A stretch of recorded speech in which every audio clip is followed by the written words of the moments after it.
All right, guys, as we've been teasing for the past couple of weeks on different social media platforms, this is it. We've finally made it. We are dedicating an entire episode to the pop goddess of the late 80s, Tiffany. Yes, we are. And we are so excited, and because we both pretty much liked her in Nightmare on Elm Street Part 2. that was not her at all. Are you sure? I have a feeling that was her. That had to have been her. That was not her. That was Clark Kent's mom, remember, from Smallville. I think that's what we decided the last time we were talking about. Well, either way, 1987 was a good year for horror. That was Nightmare on Elm Street Part 3. Oh, so that was maybe what happened was she got done filming Nightmare on Elm Street Part 2 and then was like, crap, now what I'm going to do? Yeah. Oh, let's go tour some malls and then let's put out a couple of records. I think you're right. I think that's what happened. I think she, figured that, she made it into the big time with the horror movie and might as well go the pop star route. So we can tie this one to horror very loosely. Tiffany was in a couple of horror movies. A couple of them actually technically probably aren't horror, but she was in this movie Necrosis or something like that from like 2011 or 2009 or something. And she had a very small role in that one. And I watched that one a couple of weeks ago, and I'll be honest with you guys, I completely forgot what the movie was about. It was not memorable at all. It was just basically, I don't even know if it was technically a horror movie, but it was, oh yeah, I do, now I remember. It was these, late 20-something, 30-something year olds, went up to this, cabin in the, in the mountains for, a weekend getaway. And then they ended up getting, snowed in. And all this weird stuff started happening. And it was on the same, mountain that the Donner Party got stranded in back in the, mid-1800s. And if you guys know who the Donner Party was, that was the real, pioneer party that got stranded and kind of resorted to cannibalism. Huh. But anyway, this movie was based on, that, that's what happened. And then it kind of did this, they started, of course they started doing, some digging and all this stuff, and then it kind of did, what they did in the miniseries It, where they started, finding this cycle of, every time there's this a big snowstorm, then people get trapped here, and all this stuff happens, and they end up eating each other, or whatever. And then she was in Mega Piranha, which was another real low budget movie, which is about piranhas. That's actually when you and I start hanging out again, was when that happened. That one was not a made-for-TV movie, but right around that time frame is when the Sci-Fi Network was taken off with all these really cheesy, crappy, low-budget, over-the-top CGI movies. And her and Debbie Gibson starred in Mega Python vs. Gatoroid. Oh wow! I gotta check these movies out, man. So the first two are absolutely horrible, and I will be completely honest. I tried to watch Mega Python not too long ago, and I couldn't even make it through. I made 35 minutes into it, and I finally this is dumb, and I turned it off. That Necrosis movie, I did watch that whole thing, but it wasn't a very good movie. But Mega Python versus Gatoroid, that was completely and utterly a Sci-Fi Channel movie. So if you've ever seen any of the Sci-Fi Channel movies, whether it's Sharknado or Werewhale or Sharktopus or any of those things, I mean, it's just so far over the top, and it's completely enjoyable. And it's Tiffany and Debbie Gibson in the movie, so it's kind of funny. So you didn't like Mega Piranha?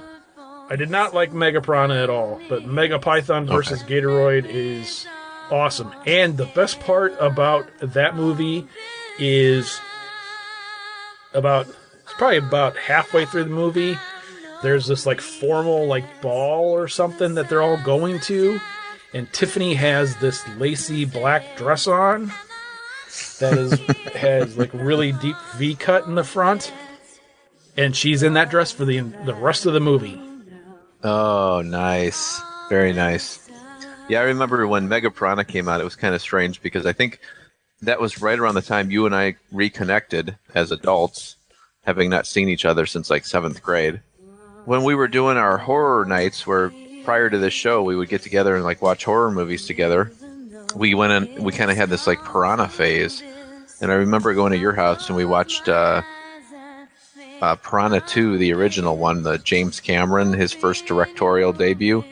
And then we watched, I think one of the newer Piranha movies. Either it was the first, like the remake or reboot or whatever you want to call it, back in the early 2000s.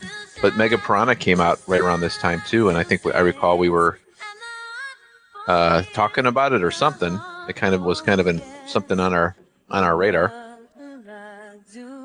Yeah, it's not very good. It's a giant piranha, right? The premise of it was Tiffany's character. She's this like scientist of some sort, and they are like trying to replenish like the food supply or something to this like area, and they are feeding. I don't know if it was just the piranha or if it was like all the fish or if it was all the animals or whatever, but they're feeding them something, and it has an adverse effect on the piranhas, and the piranhas are starting to get larger. And then early on in the movie, they explain that, from our calculations, it appears that the piranhas are doubling in size every 36 hours. So as the movie progresses, the piranhas are getting bigger and bigger and bigger and bigger. And then, like I said, I only made it probably, 35, 40 minutes into the movie, and it was so bad I had to turn it off. Oh, wow. And again, this was the same as that very first movie that she was in. She had a very minor role in it, but they were kind of playing off of the fact that it was Tiffany, so she's like top billed, but then she's in it for like 4 minutes, which they kind of do that with. Another one that they do that with quite a bit anymore is actually Danielle Harris. She's in a lot of these like low budget movies, and she'll be like top billed, and then she'll be like in one scene in the movie, and you'd be like, really? Yeah. You picked up one of her movies, didn't you? Who's that? Or you watched it? Or Danielle Harris. Oh, well, the movie that she directed, we watched at Flashback Weekend. I have a whole bunch of Danielle Harris movies on DVD and stuff. She's in a whole bunch of them. I went through. Me and you were kind of talking about this. I don't know when it was, a month or 2 months ago. I kind of went through like a little Zombie Girls reunion, and I watched a couple of Danielle Harris movies, and I watched a couple of Scout Taylor Compton movies, and I watched a couple of Christina Klebb movies. Christina Klebb actually liked one of my Instagram posts the other day. I thought that was pretty cool. Oh, cool. That's really cool. We're going to start referring to her like we do Melanie Kinnaman and Amy Steele, where I'm going to start calling her a friend of the show. Excellent. Yeah, we got a few, don't we? Yeah, one thing, too, I've noticed, we get a lot of friends from around the world, I guess, because, like, I've been getting a lot of little things on my phone that's, like, I can't read because it's from a different language. It looks almost like Egyptian what is that? Hieroglyphics or whatever? Right, yeah, that's one thing, too. It's been going on here for a while. We haven't ever mentioned yet on the show, so we changed the name. I'd have to go back and actually look when we actually changed the name. It's been a few months now.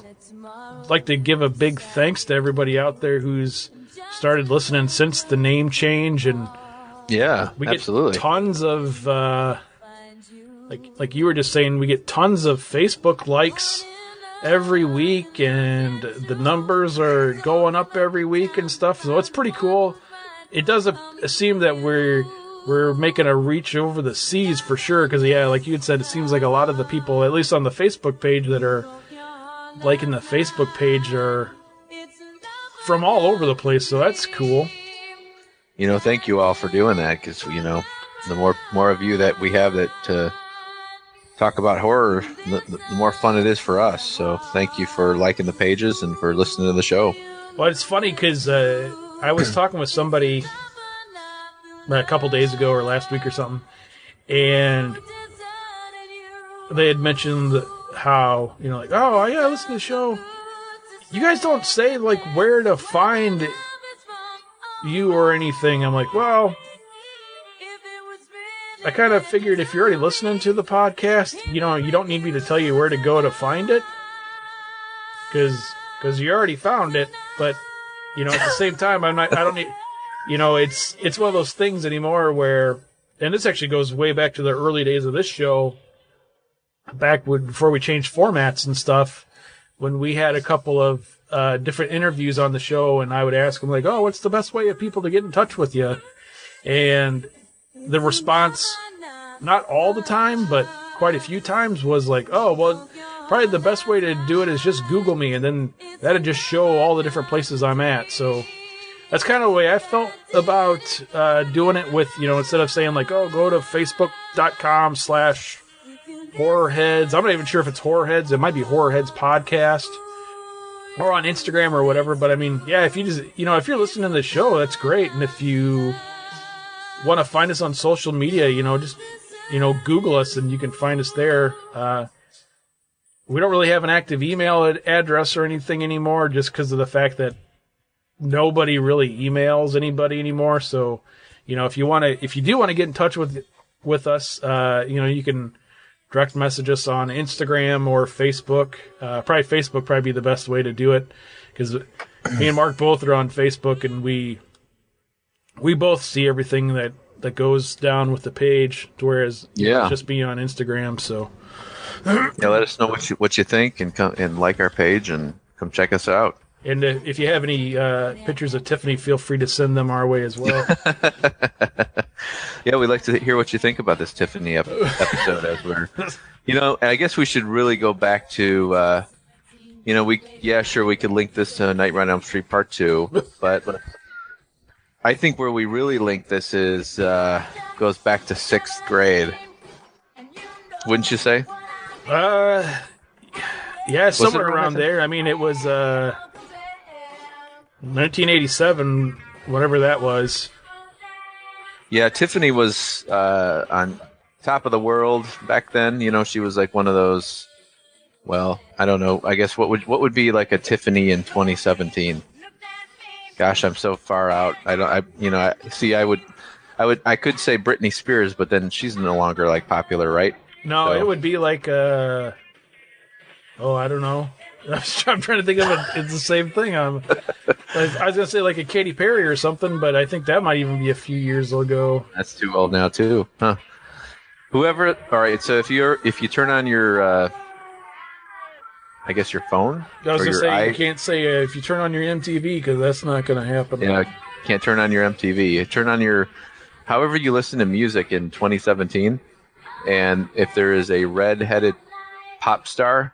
That is, and like all the teenage girls of that era like her, and she's, she's in magazine articles and all of that. Well, whatever that is what we had in 1987. Only we had Tiffany. If that makes any sense. Well, the thing with Tiffany too, which was, I mean, so back in the late 80s, so you had Tiffany, and then you had Debbie Gibson, and then you had the boy bands, because it always seems like the boy bands are that was like prevalent. The boy bands, New Kids on the Block, wasn't that were there more back then? I can't remember. There was like, what was it? What was the one with all the Hispanic kids? Wasn't it? Oh, Menudo. Menudo. Oh, yep. And then, yeah, but then there was, I think the one at that time, because I think boy bands kind of always come in like, it's always like one. Isn't there only always one? See, back then, this is the funny thing is, they kill off the old one, and then they replace them until they're killed off. Isn't that how boy bands work? I think that's how boy bands work. probably. Yeah, see, like back when this kind of music was going on, like we were listening to Iron Maiden, Guns N' Roses, Megadeth, Metallica, Slayer.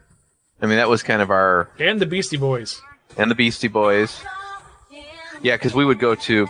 It's kind of funny because I remember... I have a specific memory, and I always share this sometime during our episodes, where you and I would go on these adventures to Kmart. I don't know if you remember them as clearly as I do, but there's a few that are very like vivid in my mind. And I remember we would take this very strange route to get there. We'd go like through the woods and stuff and take like the back way, and we'd get to this Kmart that we used to go to, and we would end up getting like Metal Edge magazine. By the way, that's if some of you may understand what the Metal Sludge thing was, but anyhow, Metal Edge magazine, to get all the latest news on Guns N' Roses or Metallica or Megadeth or Slayer or whatever, Anthrax, all those metal bands back, the Iron Maiden. And then we would grab like Tiger or Teen Beat or something to get our Tiffany photos. Yeah, because it wasn't like it is now where you can just Google it and, Heck no. Yeah, this is back in the day when if you wanted to know about the latest horror movies, you had to wait till you grabbed the latest episode of Fangoria. And I mean, this is, nowadays, like, you just jump on your computer and, oh, look, the new It trailer is out. Oh, look there's Pennywise. That's what he looks like now. But back then, you had no clue about any of that stuff until the TV spots showed up or until, pictures started to pop up in the latest Fangoria. So, yeah, this is back when magazines were like, for us fanboys, I mean, you needed magazines to kind of keep up with what was going on. That's my favorite new thing now, not to get too sidetracked, but is when they do the trailers, the teaser trailers for the teaser trailer. Yeah. So you get this like 3-second teaser for the teaser that's going to come out the following day, and you're like, what the hell is the point of that? Just wait a frickin' day. Yeah, that was kind of weird. That's what they did recently with the new It. But yeah, to jump back to 1987, 30 years ago. Oh my gosh, we were around that long ago, huh? Oh man, I tell you. The two of us, I don't even know how this started. And maybe you remember it more, but I don't know what it was that got the two of us like hooked. I know there's other stuff that happened in that time period that the two of us would get fairly obsessive over.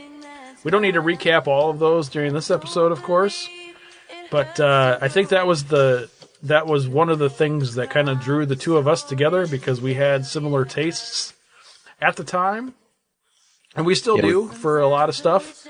But we also had that like obsessive compulsive, just when there was the thing that we liked and we both were just like, oh my God, I love that thing so much. And then we would just, the two of us would just like, we would go over to each other's houses and we would just sit around and we was like, oh, the thing is great. I love the thing so much. And Tiffany somehow became the thing. I think you were the one who initiated the Tiffany thing. Probably. If I remember correctly, I think it was you. And then I quickly latched on. But I remember I had like remember Trapper Keepers? Were like these big giant binders that like you put like folders in and paper and all kinds of stuff, and it like Velcroed closed, and it had like a unique design to it, and it was really cool in like the late 80s. Anyhow, I remember having a folder that like you would like had the 3-ring binder, so you'd pop it open and pull out the folders. And one of my Trapper Keeper folders I had like loaded up with Tiffany cutouts from, or like Tiffany photos from like Teen Beat and Tiger and all these cheesy 80s teeny bot magazines. And I had like a good bunch of photos, like pictures of her. You know, I never hung them on my wall, I don't think, because I always had like Metallica, Slayer, Iron Maiden, all those guys on my walls growing up. I never had a Tiffany picture up, but I did have a folder full of her pictures. And I think you and I had this like kind of thing where we would like zero in on something, and then, yeah, like you said, and we'd have this obsession over it, and Tiffany certainly became that. A lot of what we did, which we were only 10, 11 years old at the time, 12 years old or whatever, but no different than any other kid. You know, you would, during the school year, you would come home from school, or during the summertime, you know, you would be at home, not all day necessarily, but, you know, what did we do? We turned on TV, and what did we watch? We watched MTV.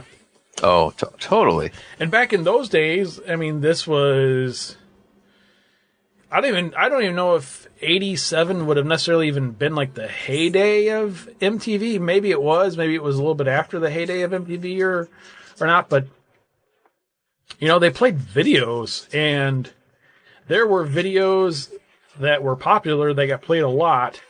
Now, I think for most people that are probably between the age of like, I would say maybe like 30, maybe a little bit older, maybe 35 to probably like 50 or 45 maybe. I'm not sure the time or the age frame there you would be thinking of, but I would bet you that a lot of people that did watch MTV on the radio, that had cable anyway, when they think of the videos that they saw a lot of, the I Saw Him Standing There video, I'm sure that was played probably at least once every hour and a half to 2 hours. I mean, you know, MTV was like listening to the radio at the time, you know, whenever there's the top 40 songs or whatever. I mean, it's kind of, they're almost played in a loop, and then they throw in some oddball ones every once in a while just to mix it up a little bit. Because if you think back to that time frame, I mean, without even looking this up, what would you say is the most played video on MTV? On MTV? Oh, gosh. Back in like 87 era. And I don't know this for a fact, but I'm assuming that, and this isn't a Tiffany one, but. Well, oh, you know what? Here's what I'm going to say. Now, this is going to cross over a little bit. I'm going to say 87, 88. My guess, just based on what I remember of that time period, I'm going to say Def Leppard's Pour Some Sugar on Me. Because I don't think I could ever, like, turn the channel and not hear that song. That was, like, on all the time. That, I think, is a pretty good guess. That's not the one. Or Guns N' Roses' Sweet Child of Mine. That's the one that I was going to say. Oh, okay. If I remember right, that I had heard someplace that was played like once every like 50 minutes or something. It was crazy. I remember that. Yeah, because it was like every time you turn on the station, that's all that what they played. Oh, and you know what? We are both wrong.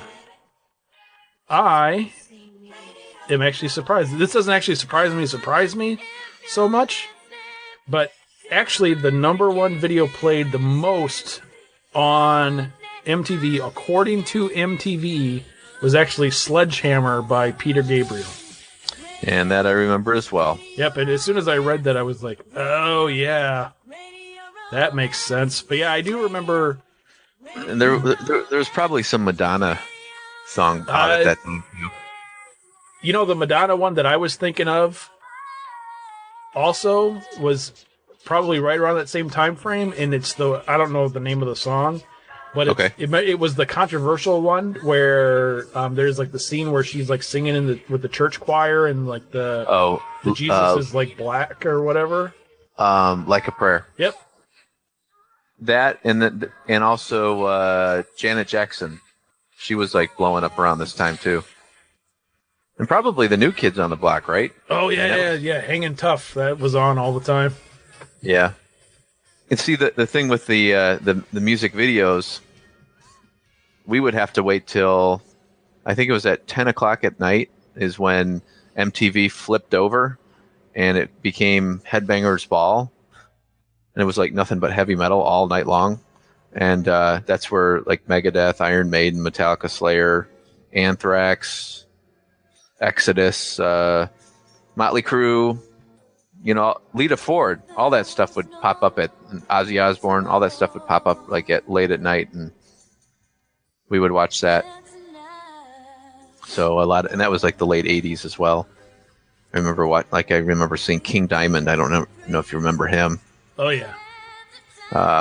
My first Iron Maiden song and video I saw on Headbangers Ball, which was "The Evil That Men Do" from the Seventh Son of a Seventh Son album. Just to give a heads up on Tiffany, Tiffany is a redhead, and in honor of Tiffany's hair color, we have decided to drink to that. So I had chosen George Killian's Irish Red, which is one of my favorite beers. And so this was my choice for the Tiffany episode. We usually have an adult beverage for these episodes, and this was mine. And she has probably the prettiest red hair of all 80s icon pop stars that I can think of. So I guess I'm going to say cheers to Tiffany with my George Killian's Irish Red. After we get done recording, I'm always like, oh, we should do a what are you drinking kind of thing. But for most episodes, we're usually drinking like the same thing every time, even though it's, one of us sticks with, their domestic beer of choice, and the other one has their domestic beer of choice. We could probably give, a little bit of history on Tiffany.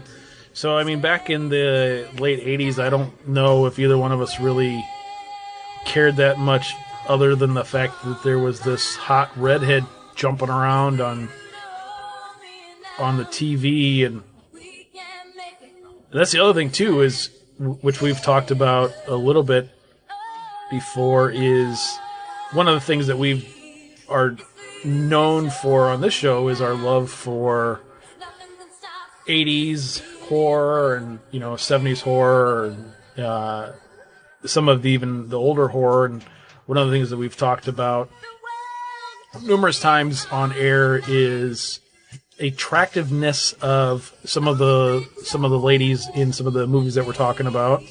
Oh yeah, and quite a few of those women are still, even though they're in their late 50s or early 60s, are still, for the most part, beautiful women still.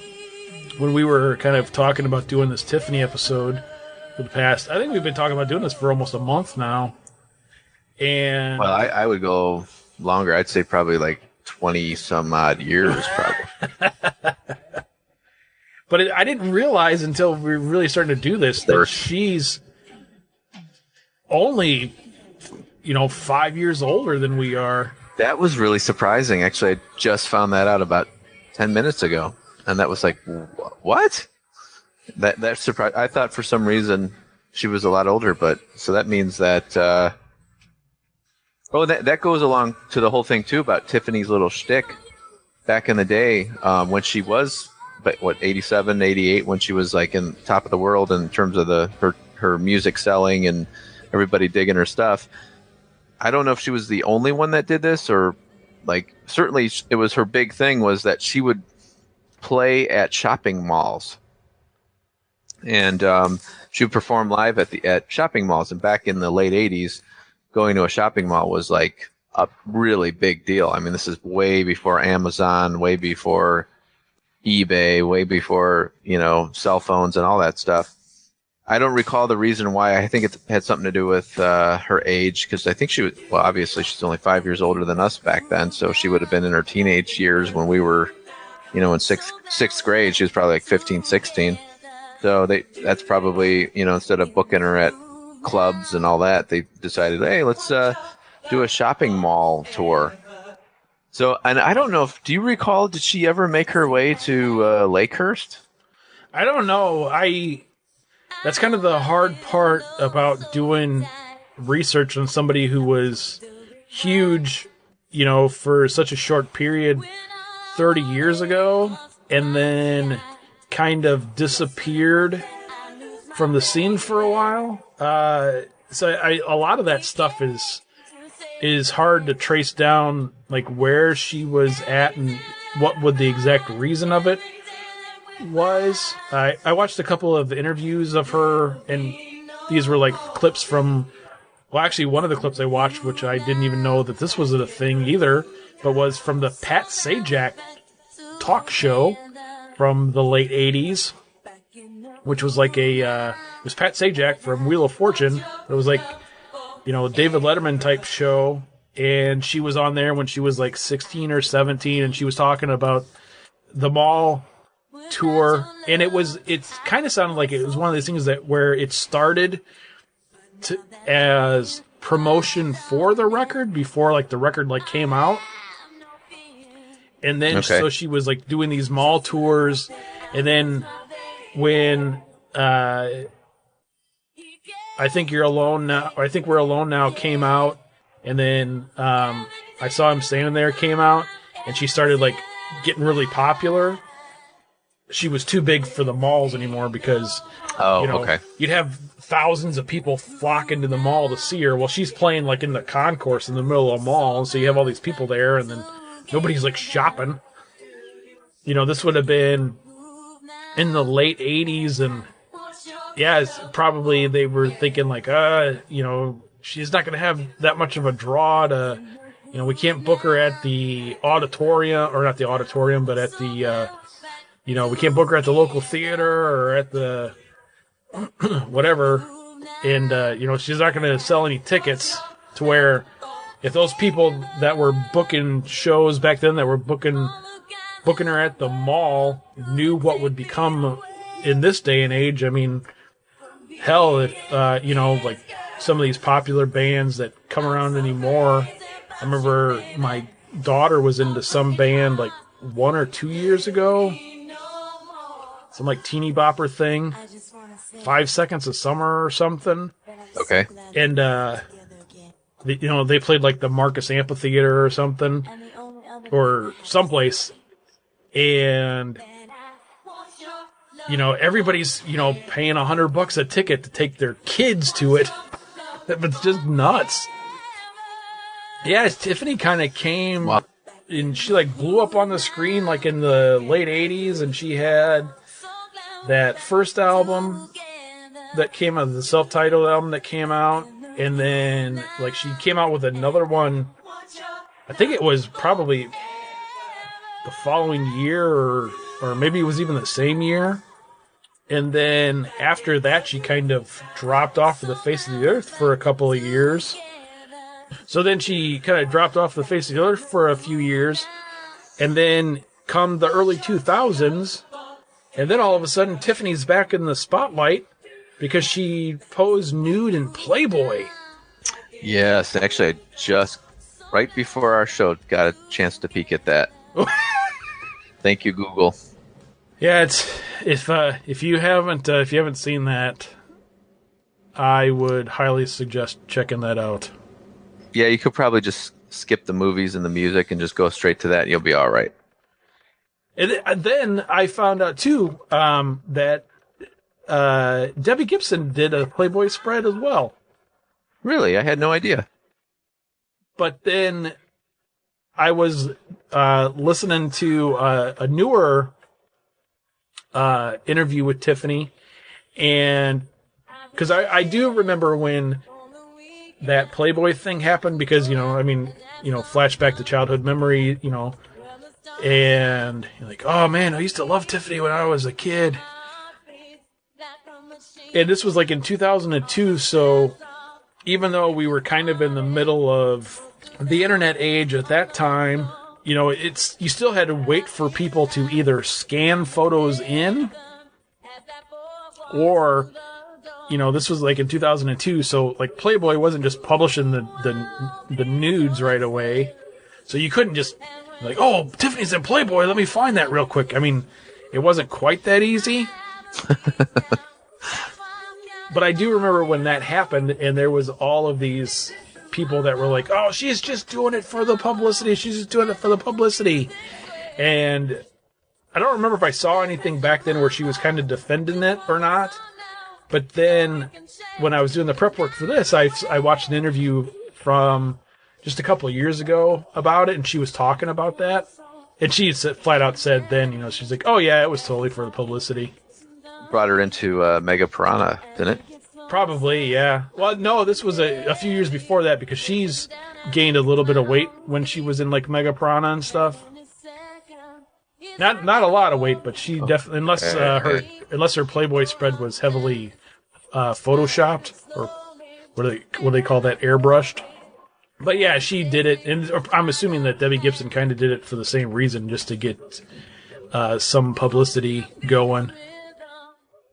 Yeah, because they had been off the radar for a long time. Yeah, but nowadays, I mean, this goes back to what we were talking about, I think, on when we were doing the most recent reboots and remakes episode, when we were talking about, the folks that are in our age bracket. We're the ones with money now, and you have all these bands and artists from the 70s and 80s that are doing these reunion tours all the time.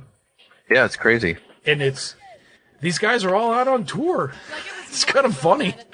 The only song that I really, to be honest with you, fully remember is the I Think We're Alone Now, which I think is kind of what she's probably the most known for. And another thing, too, about her music is obviously, I saw, that it's basically, they're all pretty much covers, like all of her hits. Well, it's kind of funny because she's still making music. And, I mean, there was a bit of a period there where, she didn't come out with anything. And then, like I think it was like in the late 2000s or so, she kind of did what a lot of folks do, is like, "Oh, I'm not making any money over here. I'm going to be a country star." So she did make like one or two country albums. And then I think her last album came out last year. Really? And I haven't listened to that at all, but I do know that I saw some stuff to where I don't know if it was just one song or if it was multiple songs on that last record. Like, she kind of put a different spin on some of her old songs. The issue of Playboy that she was in isn't the highest selling issue of Playboy, but it was one of the highest selling issues of Playboy of all time. Really? So that's pretty cool. Yeah, that is pretty cool. Go Tiffany. And like we've said too, she's only 45, and she knocked on my door now. I wouldn't shoo her away. Well, no, there you have it. Tiffany, the icon, the living legend, the 80s superstar, the horror scream queen. I mean, she's got a long list of things she's done. A lot of things we've appreciated over the years. But hey, 30 years later, I think we both still got a crush on her, so. We do, and that's all right.